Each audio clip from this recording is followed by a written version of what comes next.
Mira, yo creo que la sociedad cambió en los últimos 2 años. Es una sociedad completamente diferente a la que conocimos en el 2015. Hay nuevas demandas, nuevos deseos, nuevos temores, frustraciones latentes.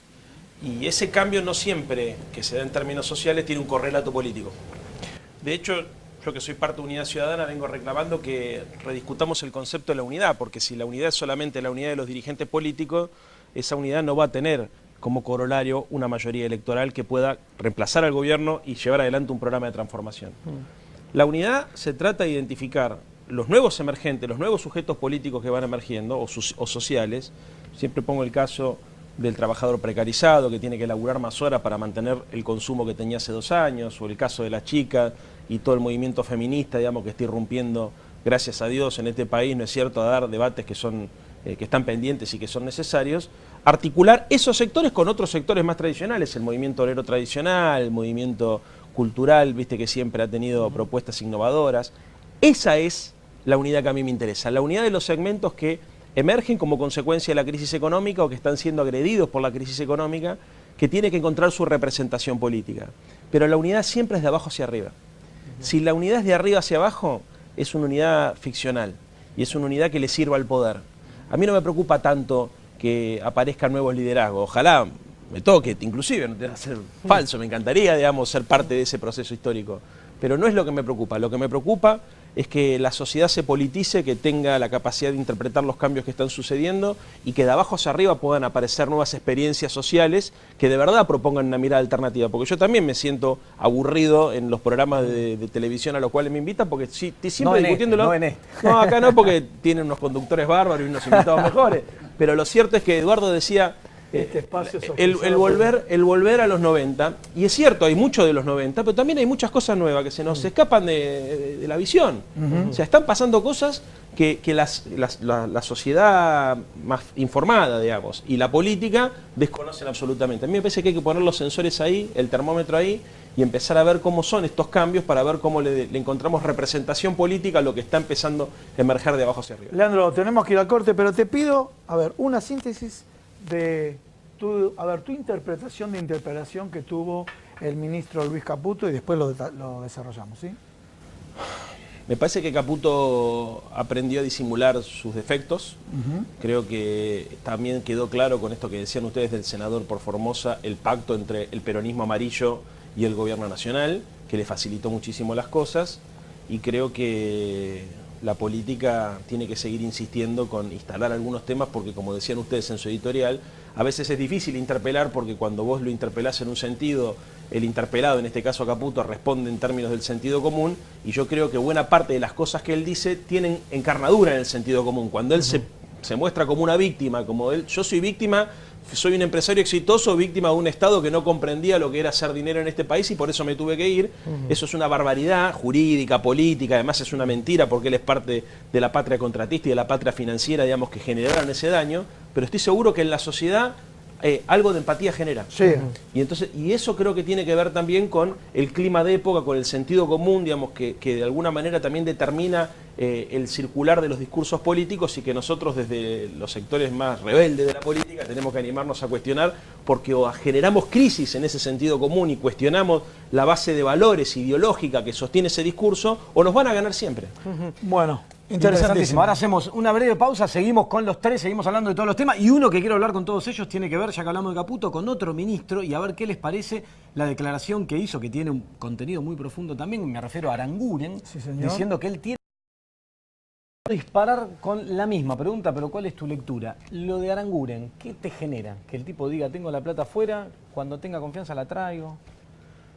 Sí, lo que más bronca da es la naturalización de estas desigualdades. La verdad, un funcionario público es un servidor público. No puede estar blandiendo la bandera del privilegio. Si todos hiciéramos lo mismo que hace Aranguren, quiebra el sistema financiero argentino. Si todos dijéramos lo mismo, che, mira, yo no tengo confianza, imagínate si no lo tienen ni siquiera lo que gobiernan, y la saco afuera, la guita, y después te explico, y no la traigo. Eso provocaría no solamente una crisis financiera, sino una crisis económica y además una hecatombe social. Entonces yo la sensación que tengo es que el problema de la sidocracia es que estos tipos gobiernan el interés general como si estuviesen administrando el interés particular. y ellos piensan que lo que es bueno para ellos es bueno para el país. Porque tiene una mirada esencialmente clasista. Y al no tener instancias de articulación política con la sociedad, porque esto que decía recién Eduardo del diálogo es solamente una ficción, todos somos conscientes que ellos no solamente no dialogan con el Parlamento argentino, sino que además no dialogan con ningún periodista medianamente crítico, o sea, todo lo que los debates le tiran la pelota para que los tipos cabeceen. Sí. Lo que genera, me parece a mí, es una suerte de lógica de estratificación en la política que nunca se había dado, ni con el menemismo. Vos con el menemismo tenías tecnócratas neoliberales que estaban al servicio de cuadros políticos del peronismo que habían traicionado sus bases sociales, pero que tenían una cosmovisión de la Argentina y de la sociedad.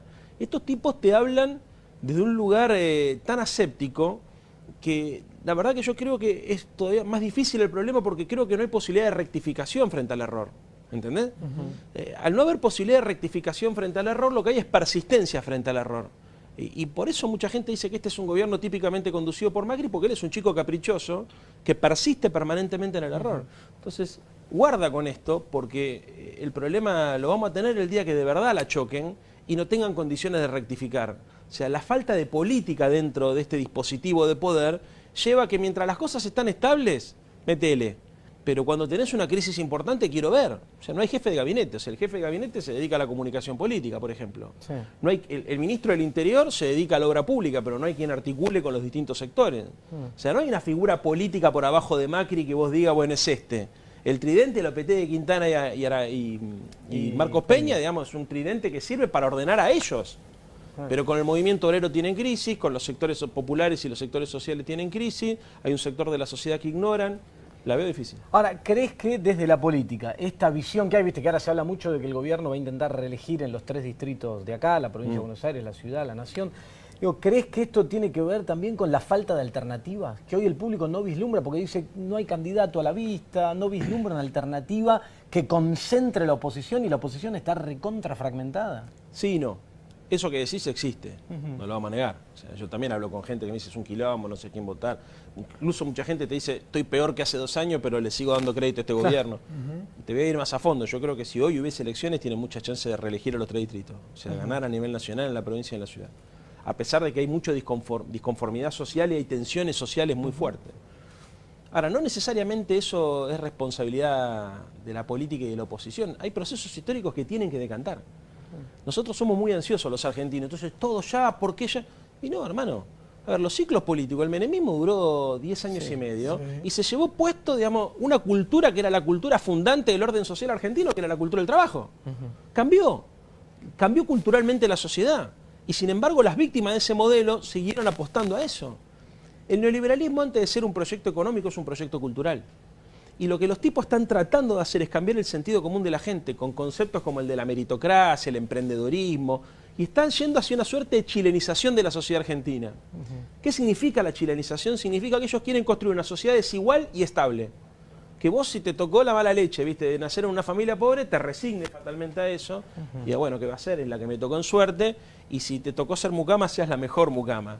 Y dejes de aspirar a la idea de la movilidad social ascendente. En todo caso es la movilidad individual ascendente, ¿no? Se desentiende lo colectivo del individual, el Estado se desentiende de lo que nos pasa a todos y trabajan activamente las élites del poder para transformar la mentalidad colectiva de los argentinos, para quebrar la dignidad, para desarticular el movimiento popular, para destruir el peronismo y el movimiento obrero, que son las dos grandes obsesiones que estos tipos tienen en la cabeza, hacer mierda el peronismo y hacer mierda el movimiento obrero, y fundamentalmente crear una nueva cultura más egoísta, más insolidaria, basada sobre premisas abstractas y vacías, ¿no es cierto?, que es la que le ha funcionado a la derecha en Chile después de la terrible dictadura de Pinochet y que le ha permitido, por ejemplo, que el 10% de la población, el primer decil, digamos, concentre casi todo el ingreso y el resto no tenga acceso a la salud, a la educación, a la vivienda, no hay seguridad previsional, no hay tasa de sindicalización, los salarios son los más bajos de América Latina, la desigualdad la más alta, bueno, más allá de que el marketing después te diga lo contrario, lo cierto es que en Chile se vive así como te estoy diciendo yo.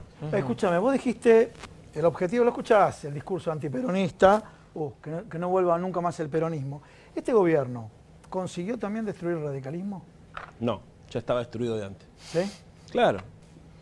El radicalismo... Pero coincidís, por ejemplo, en el caso de Jorge Asís, que es el canal de distribución, yo te lo digo en términos marketineros, te digo en términos más del gobierno, ¿no? Sí. Que es el canal de distribución, la fuerza territorial que tiene el gobierno en todo el país. No.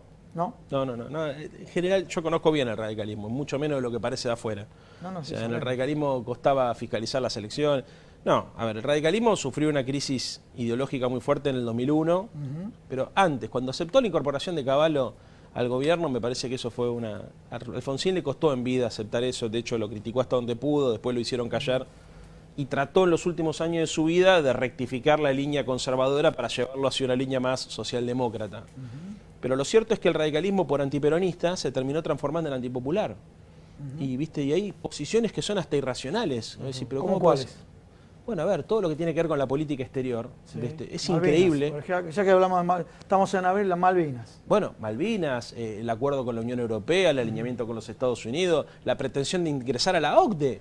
Yo no sé, estas cosas, viste, ahí tenés, hablamos de la institucionalidad. El gobierno argentino discute la necesidad de integrar la Argentina a la OCDE, que es el club de países neoliberales, viste, que aplican políticas del libre mercado y que destruyen el mercado interno, todo lo contrario que estamos discutiendo acá, con Bulgeroni y con el Grupo Clarín. Y el radicalismo se queda callado la boca. Es una vergüenza, porque aparte el radicalismo la gente por ahí no lo sabe, pero tiene mucha musculatura en la Cancillería, o sea, la Cancillería hay muchos cuadros radicales, yo sé perfectamente que pueden coincidir en la política de libre mercado, pero Alfonsín fue fundador del Mercosur, digamos, Irigoyen hablaba de la autodeterminación de los pueblos. Siempre hemos tenido una posición muy crítica frente a los Estados Unidos, históricamente, bueno, ni hablar de las posiciones que ha tomado Arturo Illia. Entonces, esta cosa de falta de política y de aceptación pasiva frente a un cambio de paradigma tan fuerte, que además nos lleva al abismo, porque la incorporación de la Argentina a la OCDE o el acuerdo con la Unión Europea es la destrucción de la industria, ¿no? Sin ningún tipo de compensación para el agro. Los tipos, vamos a verlo a Macron y le vamos a pedir 2 o 3 cosas, el tipo nos dice, no, yo no puedo soltarle la mano a los productores de chancho de mi país. ¿No es cierto? Igual digo, el radicalismo porque hubo un sector que quedó como apropiado, porque digo, no hay un solo radicalismo. Vos venís del radicalismo. No, pero, a ver, yo no, y conozco... en el fondo, para mí el radicalismo y el peronismo son 2 significantes vacíos. Claro. ¿Sí? Son 2 culturas políticas. Es decir, que ya no existen. No, estoy diciendo que existen de otra manera. Son bien. culturas políticas. Bien. Culturas políticas. Pero la UCR y el PJ, por ejemplo, son 2 cáscaras vacías. Y hay sectores que se denominan radicales y peronistas de derecha que coinciden entre sí. El caso, por ejemplo, vamos a poner de Pichetto y de Sanz, deben tener más coincidencia, ¿no es cierto?, que muchos radicales que entre sí o peronistas entre sí. Y viceversa.